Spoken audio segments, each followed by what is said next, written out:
Now let's go where? Here? So you just sit and then you go with the flow? Yeah. Let's go. Oh shit!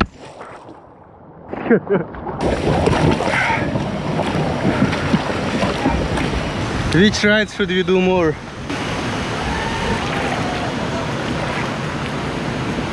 Taken.